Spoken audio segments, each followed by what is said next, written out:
Hello, YouTube world. Hello. Okay, so this is my second attempt at this live stream.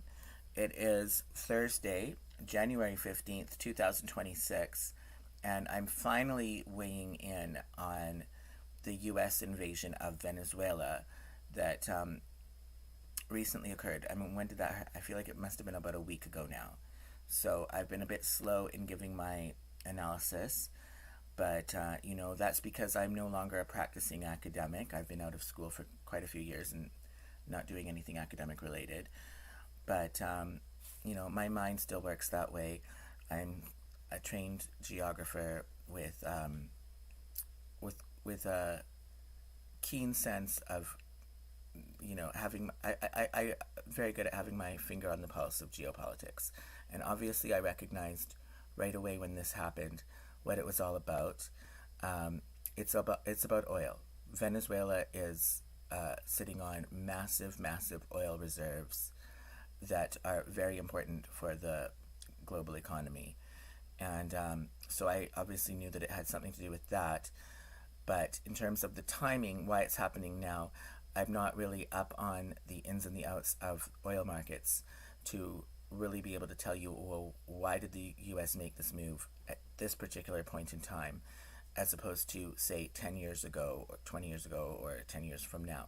I mean, it's throughout time, it's always been that Venezuela has had massive oil reserves, and it's been quite a few decades now where it's been governed by a regime that is hostile to the United States. So what is motivating the United States to move at this particular point in time? That I needed to get some analysis from somebody who is, uh, actively up on top of the current ins and outs of oil markets. So I'm presenting. I'm gonna. I just saw a video this morning from someone who is has some really good information on that. And so I want to share that video with you now. We're going to listen to this guy talk for about 15 minutes. And then at the end of the 15 minutes, I'll come back on and offer my thoughts. Okay, so let's get that started right now.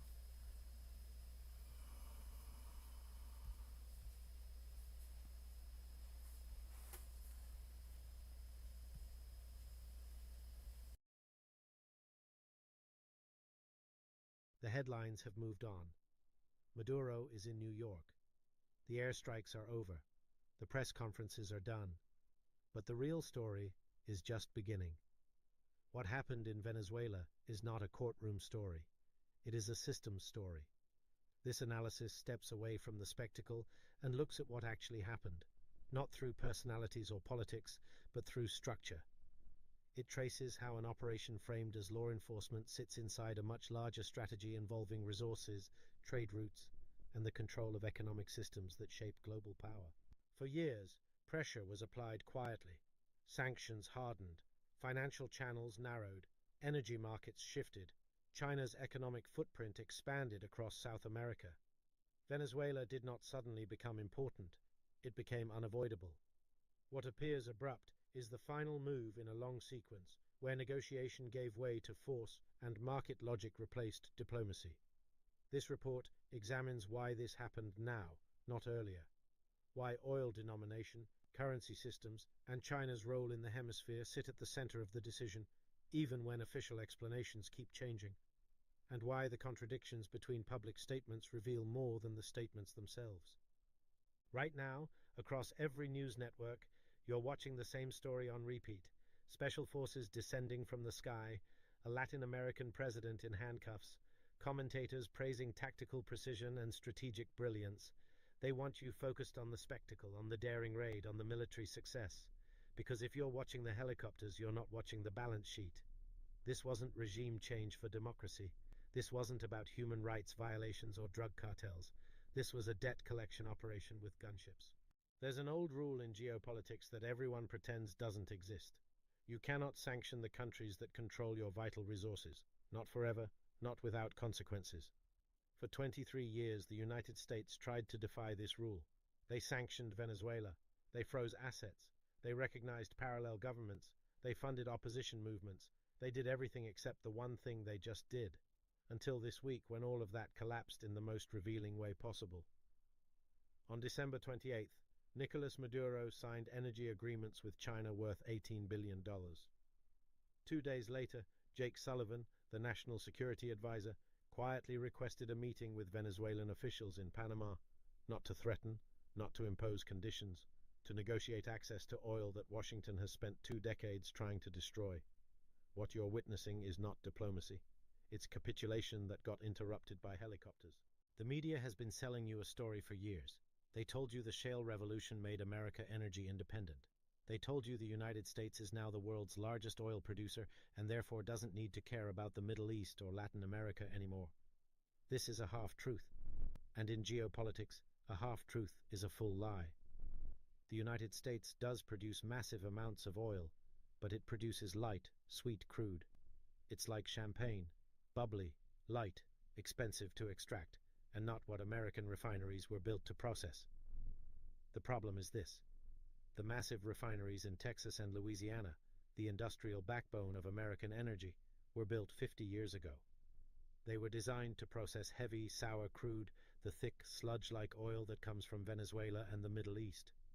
America produces champagne, but its engines run on diesel. For decades, they solved this by importing heavy crude from Saudi Arabia. But that relationship is effectively dead.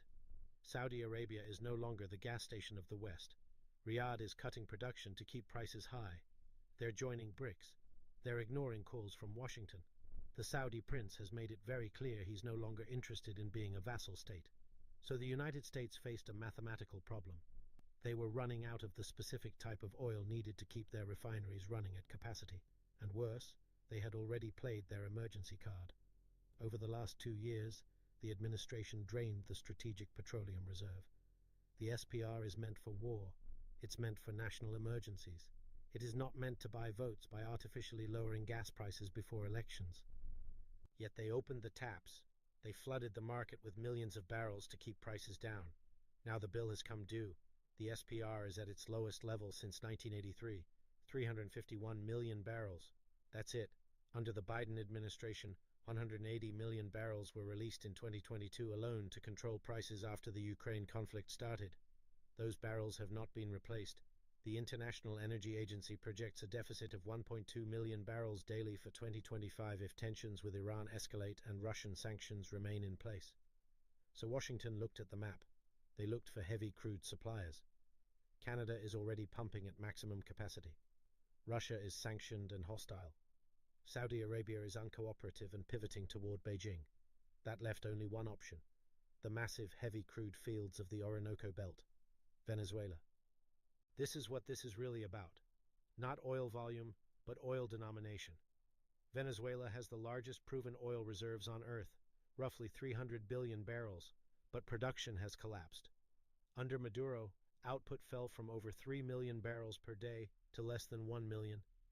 Infrastructure decayed, investments stopped, skilled workers fled. So if Venezuela isn't producing much oil, why does it matter strategically? Because it's not about current production, it's about future control. For 50 years, global oil has been priced in US dollars. This system, called the petrodollar, creates automatic demand for American currency. Every country that needs oil needs dollars to buy it. That demand allows the United States to borrow cheaply, print money without immediate inflation consequences, and finance its debt at lower interest rates than economic fundamentals would otherwise allow. But that system is fracturing.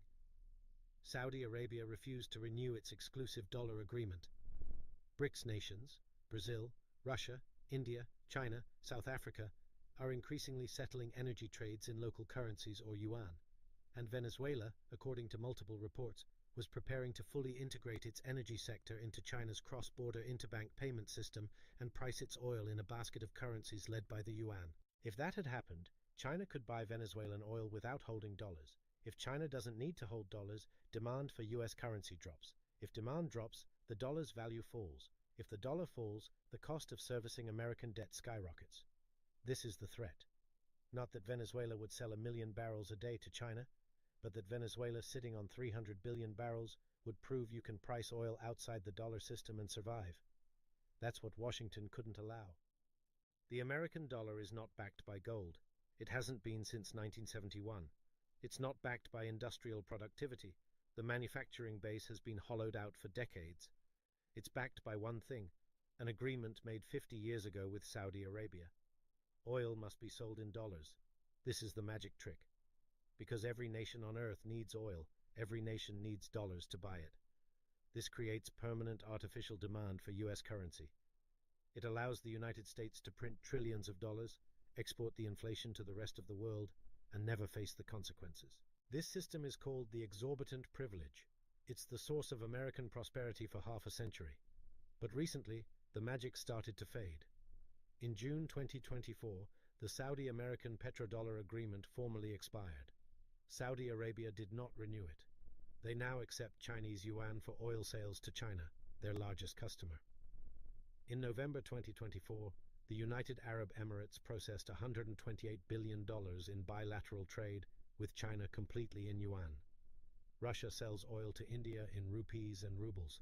Iran sells to China in yuan. The dollar's share of global foreign exchange reserves fell from 71% in 1999 to 58% in 2024. Each percentage point of decline represents approximately $350 billion in reduced demand for U.S. Treasury bonds. Here's what most coverage is missing. Venezuela didn't happen in isolation. It's one move in a continental economic contest that's been building for 2 decades. China-Latin America trade hit $518 billion in 2024. That's not a typo. Over $500 billion, and it's growing at roughly 30% annually. 20 years ago, China accounted for less than 2% of Latin America's exports. Today, China is South America's largest trading partner. Brazil trades more with China than with the United States. So does Peru. So does Chile. Ecuador just signed a free trade agreement with Beijing in 2024.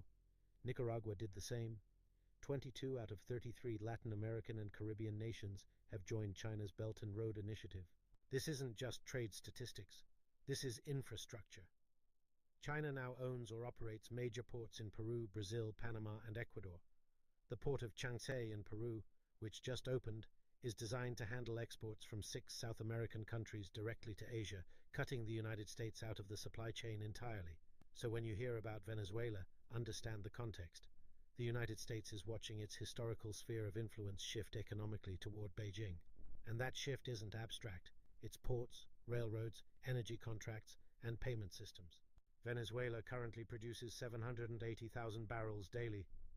Under Chinese technical management and Russian financial support, that production could reach 1.4 million barrels daily within 18 months. But here's the problem that triggered this entire operation. That oil is already committed. China signed oil prepayment contracts with Venezuela worth $62 billion between 2007 and 2024. Russia provided another $17 billion in credit lines backed by crude shipments. The United States tried 4 strategies to break this encirclement. Every single one failed. The first strategy was maximum pressure through sanctions. It failed because Venezuela developed export networks completely outside the SWIFT banking system, ships with flags of convenience, payments in yuan, refineries in Malaysia. Washington discovered that sanctioning paper doesn't stop oil molecules from moving. The second strategy was regime change through proxies. They spent millions backing Juan Guaido, recognizing him as the legitimate president, even though he never controlled a single military barracks. By 2023, even the Venezuelan opposition had abandoned him. American recognition became an international joke. The third strategy was diplomatic isolation. It failed because 134 countries never recognized Guaido. Latin America, including Brazil, Colombia, and Mexico, restored full diplomatic relations with Caracas between 2022 and 2024, completely ignoring Washington's objections. The fourth strategy was conditional licenses, allowing companies like Chevron limited permission to operate in Venezuela, but with strings attached. This is failing right now because Maduro learned the fundamental lesson. Never trust American concessions designed as control levers, and then came the final trigger. Intelligence reports that mainstream media is conveniently ignoring suggested that Caracas was preparing what financial analysts were calling a nuclear option. Venezuela was on the verge of officially integrating its energy sector into China's cross-border interbank payment system CIPS.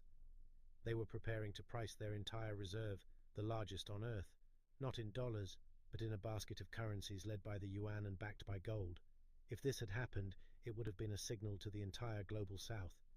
It would have proven that you can possess massive resource wealth outside the American banking system and survive. Washington saw this as an existential threat. So Washington had a choice: accept the new multipolar reality and negotiate as an equal partner, or use the one asset they still have in abundance, military force. They chose the gun. The operation itself was, from a purely tactical standpoint, extraordinary. Delta Force operatives extracted Maduro from his residence. No American casualties. Maduro is now on a U.S. warship heading to New York to face a sealed indictment that's been waiting since 2020. Trump at the press conference couldn't contain himself. He said, "You're probably never going to get to see what I saw last night. It was amazing. These guys were moving so fast. He was watching it in real time from Mar-a-Lago like it was a reality TV show, which in his mind it was." But here's where the spectacle ends and the consequences begin. Trump and Marco Rubio were asked repeatedly at the press conference, who's going to run Venezuela now? How long will American forces be there? What's the plan for governance? And they had no answer. Trump did say that American oil companies will go in and help Venezuela rebuild its energy sector. He was very explicit about this. He said it's pathetic how much they've been producing given their reserves, and American companies will fix that. He said the oil would go to other countries and to the United States as reimbursement for damages. Rubio walked it back the next day, said the US doesn't need Venezuelan oil, said this is about governance, not resources. But the contradiction tells you everything. Trump says what the operation is about. Rubio manages the diplomatic fallout. Venezuela is not Panama. This is not 1989 when George H.W. Bush sent forces in to remove General Noriega. Panama had 3 million people. Venezuela has 30 million. Panama had a massive American military base in the strategically vital Panama Canal. Venezuela has neither. More importantly, Maduro was not a personalist dictator. This wasn't like removing Saddam Hussein or Gaddafi, where the entire state structure revolved around one individual. Maduro rose within a system, the Chavista system, a network of generals, intelligence chiefs, judiciary officials, and paramilitary groups called colectivos that control everything from ports to food distribution. The defense minister is still in place. The interior minister, Diosdado Cabello, one of the most powerful figures in the regime, is still there. The vice president, Delcy Rodriguez, is still there. All of these people control pieces of the economy. Venezuela has multiples more generals compared to the average soldier than anywhere else on Earth. About 20 times as many as you would expect in a normal military structure. Every general has a monopoly somewhere. They control mining concessions. They control ports. They control oil distribution. The military doesn't just defend Venezuela. The military is the economy. This is where the operation, tactically brilliant as it was, becomes strategically catastrophic because the rest of the world is watching. Every country in the global south, from Nigeria to Brazil to Indonesia, is looking at Venezuela and thinking the same thing. If we refuse to sell our resources in dollars, will they come for us next? This fear does not create loyalty. It creates an exodus. At the BRICS summit in Kazan,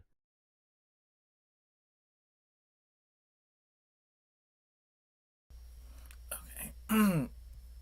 Okay, so I mean that was very interesting and very on point. I mean, the last question that he was asking, that countries in the global south are asking themselves, if we sell our oil or our resources in currency other than the US, will they come for us? Well, I think in terms of oil, if you're selling your oil in currency other than the US dollar, I think the answer is already clear. Yes, they will come for you.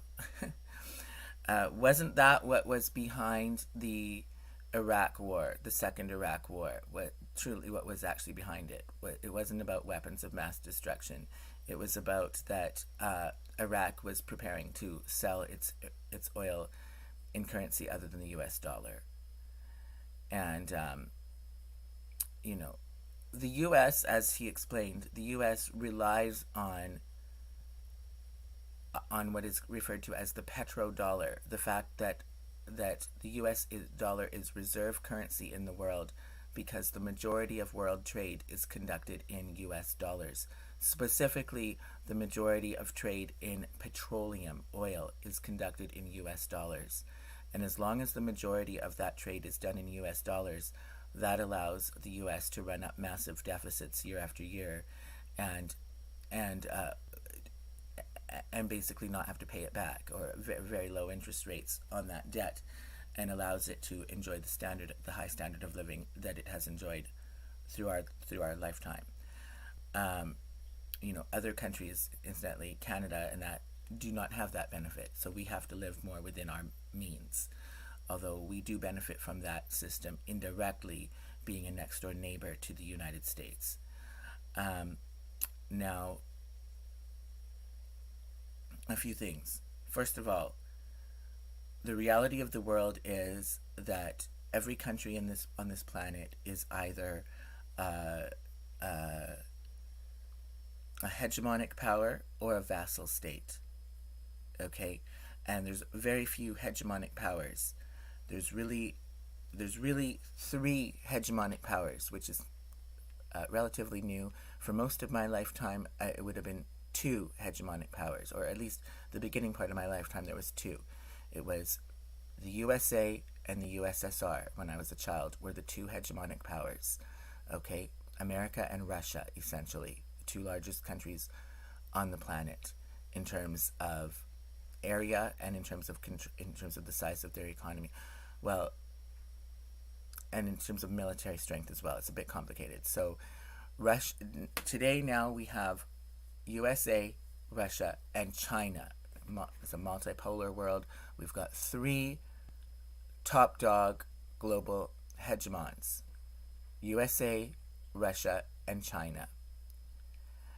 Every other country on the planet, other than those three, is a vassal state. There's no other country that is capable of projecting power the way that those three countries do. So every other country is going to be falling in line under control of one of those three countries, either direct political control or indirect control through economic power. So obviously, for example, Canada is a vassal state of the USA because of how much economic power the US has over Canada. Canada simply cannot function without US. It's our top trading partner. Whereas the US could function without Canada. Okay. And So Venezuela, like every other country besides those three, just like Canada, Venezuela is a vassal state. And, I believe that if we're going to have world peace, I'm always advocating for what is best for the majority of people on this planet in terms of living a peaceful and prosperous life. So peaceful, no war, and prosperous, like a comfortable standard of living. Those would be my goals when I'm talking about geopolitics. So I believe that the best way to achieve that, is to recognize this reality, first of all, that you're either a world hegemon or a vassal state, and respect that. So each world hegemon, has its own what is called sphere of influence, right? And one hegemon should not step on the toes of another hegemon, because that's a recipe for global war, even nuclear war, and total disaster. So I believe in respecting the hegemonic status of Russia, China to some extent, and the US. So, when the US starts sticking its nose into the vassal states of another world hegemon, I get very upset about that. So I've been very much an outspoken critic of the war in the Ukraine, because the Ukraine is obviously a vassal state of Russia. It's always belonged to Russia, and it's just nonsense to suggest otherwise. And to say that the Ukraine should no longer be a vassal state of Russia and should fall under the American sphere of influence via the EU, which is basically an extension of the America hegemon. Uh, to say that the Ukraine should switch and go from Russian hegemonic control to American hegemonic control, that is very provocative, and that is going to lead to global war and possibly even nuclear war, because each of these three hegemonic powers are nuclear powers as well. So, that was crazy. And obviously, Ukraine is on Russia's doorstep. It rightfully is part of Russia's sphere of influence. Same thing can be said for Syria. Same thing can be said for Afghanistan. Uh, Most of the countries that the U.S. has been involved with, militarily speaking, in the past couple of decades, have been on the other side of the planet. They're not countries that the U.S. would be a natural hegemonic power over. They're countries that rightfully belong to Russia. I mean, in the case of Afghanistan, possibly China. But they certainly, the U.S. has no business being in those countries. Venezuela, on the other hand, is in America's backyard. Okay? It's a stone's... He said that Trump was watching this from Mar-a-Lago. Venezuela is a stone's throw away from Mar-a-Lago. Venezuela is very close to the United States. Okay? And certainly China has no business being in Venezuela. China poking its nose in South America is basically equivalent to the United States poking its nose in the Ukraine, or Iraq for that matter. Stick to your part, stick to your section of the world, global hegemons. Don't start trying to peel away vassal states from one hegemon and steal it for your own, because that is a recipe for conflict. So I don't think China has any business being in South America and any of those countries that he listed. And certainly Venezuela is of great strategic importance given its oil reserves, and it's the part of South America that's closest to the United States as well. So just from its location perspective, I think that the United States has a justification for being very mindful of what's going on over there, and having a veto status over what's going on over there. So, they. I think that the United States did the right thing by stepping in to Venezuela and taking it. I really do. Because certainly China does not belong there, or Russia for that matter, which I don't know that Russia was a bit player, I suppose. So, Venezuela goes to the United States, rightfully so, just like Ukraine goes to Russia, rightfully so. What vassal states go to China? I don't know. China is a newcomer. China is a relatively new hegemonic power.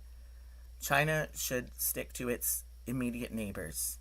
I don't know, maybe Southeast Asia, Vietnam, countries like that, would be rightfully vassal states of China. So right there, I think that the United States is okay to do what it did. And I'm sure it's true that the amount of oil production, coming out of Venezuela has been quite low relative to the size of the reserves there.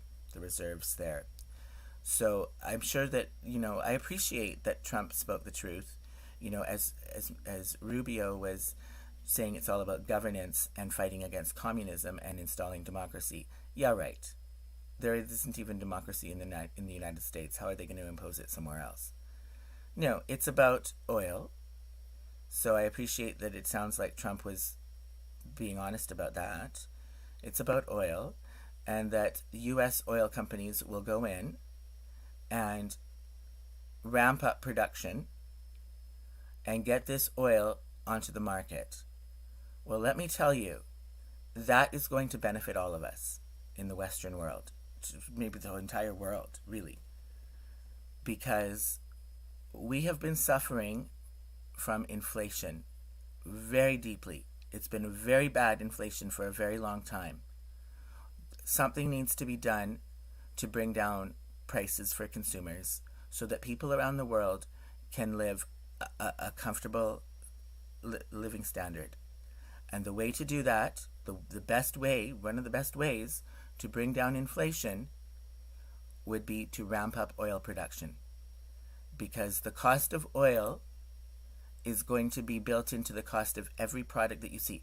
These people from the World Economic Forum in Europe, these crazy environmentalists who want to see carbon taxes put on everything oil related, that is leading to a great deal of inflation. And that is causing a great deal of poverty all around the world, as ordinary people cannot afford the basic items that they need to live. So I welcome a development on the world stage that counters that and that actually helps bring oil prices down, which in turn will help bring prices of all consumer goods down. So it's wonderful to see something happen on the world stage that offers a relief to inflation, and that's what this does. So in terms of helping with improve the quality of life, standard of living, comfort level of the greatest number of people on planet Earth, this move does that by freeing up oil and bringing it to market that otherwise would not be there. Okay, so I'm happy about that. And in terms of, world peace and, avoiding war, well, this is in line with those objectives as well. It sounds like it was a relatively precise operation. It's not like it's some long drawn out war. It was over in a blink of an eye, and with minimal casualties. And so it was executed with military precision. And in the long term, if we're going to have a peaceful world order, in the long term, one of the best ways to achieve that is for each world hegemon to be respected and to have its sphere of influence respected. So just like it goes towards that long-term objective of having world peace and avoiding nuclear war, is to recognize Russia's hegemonic control over Ukraine, right? And that's why I've been so outspoken critic of the Ukraine war. I respect Russia's dominance of the Ukraine, okay? And in so doing that, that position would help avoid any conflict with Russia, which is great from a world peace perspective. By the same token, I would respect the U.S.'s claim to Venezuela, with it being within its sphere of influence, and any world hegemonic power that would try to trample on that would be risking plunging the world into a war situation as well. So China sticking its nose in South America is not conducive to world peace. And the U.S. asserting its dominance over that part of the world is putting things the way that they should be. Okay, so I believe that this does help achieve a more peaceful world order in the long term as well. So I have nothing to say against this operation. And the second justification is liberating Venezuela from communism. We know that that's not really the real motive. It's all about oil, as we've just talked about. But, as a secondary objective, there's nothing wrong with that either, because from what I saw, living conditions in Venezuela were absolutely terrible under this communist regime. It's not necessarily the case that a communist regime is always always going to result in terrible living conditions. I don't think that it just, I mean, there's no such thing as pure communism. There's no such thing as pure capitalism. The United States is not a purely capitalist system either. Okay? But, you know, in terms of the regime that was playing out in Venezuela, it was an economic order that was creating a great deal of hardship for ordinary people in that country. I've seen videos showing absolutely appalling conditions in Venezuela. People living in, and there's some big tower building that, like, I think it was a condo tower that was only half built and people were living in. And I mean, people were living in squalor. And I would think that with U.S. Oil companies going into Venezuela and ramping up production, I would think that there would be economic benefits spilling over to ordinary people there as well. So I think that would be welcome as well. Okay? So I don't really see a downside to any of this. And I think it should be very concerning, very alarming to hear what this guy is talking about when he's talking about China having such a strong presence in South America. Because as somebody from Vancouver, where China has shown, thrown its economic might around and put it on display for people with buying up the real estate, both residential and commercial. At one point, China owned the main office buildings in downtown Vancouver, and seeing how that played out on the ground in Vancouver, I would say that I would much rather, I'm living in a vassal state. I would much rather my hegemonic power be the U.S. over China any day, because the type of power that China projects onto its vassals it's not a nice power. It's not a benevolent hegemon the way the U.S. is. I mean, there's no truly benevolent hegemon. They're in it for themselves. But there's different ways of projecting power. And the U.S. at least tries, and to some degree it's never quite perfect, but the U.S. tries to project power in a way that at least tries to make friends with its vassal states, tries to share some goodies around, whereas China, when it projects its power to a vassal state, China does it in a way that is very blatantly exploitative. It's not there to try to benefit any of the local people at all. It just simply does not care how the locals are affected by its presence.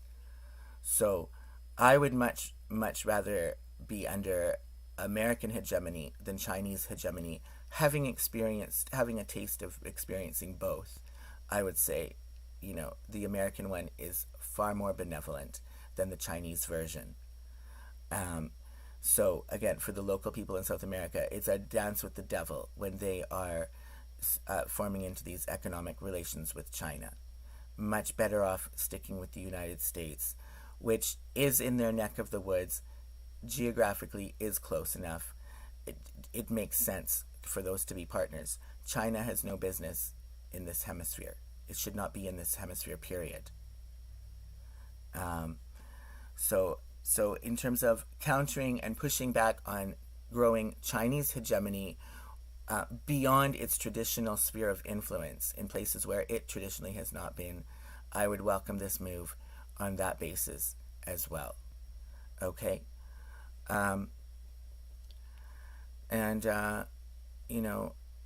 That's really all that it comes down to. I mean, I could talk about Greenland and Canada as well.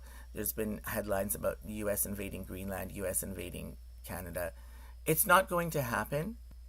It's not going to happen because what really moved the U.S. was the economic impetus to protect its reserve currency status, which it needs in order for its economic system to continue. And as much as a strong argument can be made for why Greenland and even Canada should be more incorporated into the U.S. system, it's not going to reach that level of urgency that would require an actual military invasion like what we saw in Venezuela. I do agree with Trump that Greenland should be part of the United States based on uh, military defense. That it's important to defend the North American continent. That Greenland would be under U.S. administration as opposed to Danish administration. Do you think Denmark gives a rat's ass about protecting the North American continent? No. And for all the talk about decolonization, which is a buzzword these days, you know, I don't see. I would like people who are, critics of Trump to explain to me why it is that Denmark, that the Danish crown should have a presence in North America. That is a throwback to history that should be done away with. I don't believe any European crowns should have a presence in North America. Certainly not the Danish one. Okay, and Greenland is part of North America. So it would make sense for Greenland to either be independent from Denmark or to actually be part of the United States. That does make sense. And in terms of Canada, Canada already is, effectively speaking, a vassal state of the United States, so there's no reason for the United States to invade Canada. I mean, talk like that is just totally silly, you know. But that being said, I do think that Canada would also benefit from being liberated from the British Crown and and being more incorporated into the U.S. system. I think Canada would benefit from being directly part of the United States. That way, we would have actual, real civil rights like freedom of speech, freedom of assembly, and equal treatment under the law, which we don't have those things in Canada right now. Whereas we would have them, at least we would have a legal claim that we could fight for those things if the U.S. Constitution were to apply to Canadians, because those things are guaranteed under the U.S. Constitution. They are not guaranteed under our parliamentary democracy system, which is basically a sham system. The ultimate source of power does remain the British Crown in Canada. So, I mean, for the left wing, they love to talk about decolonization. That would be decolonization. Throwing out the British Crown, throwing out the Danish Crown from North America. Okay? But that's not going to happen, like I said, because there's no economic urgency that would actually force the U.S.'s hand to move in that way, like what we've seen in Venezuela. Okay, so that's really all I have to say for it. Rejoice, people. It's actually something that's going to bring down prices, and for people all around the world, especially the Western world, and this Venezuela stuff, and the ordinary people in Venezuela likely stand to benefit as well, because there was a great deal of suffering going on in that country under the Maduro regime. And it also helps to create a balance and stability in terms of the world order if each global hegemon sticks to its own neck of the woods and its own sphere of influence respected. So just as the Russian sphere of influence should be respected, so should the US's sphere of influence, and so should China's sphere of influence.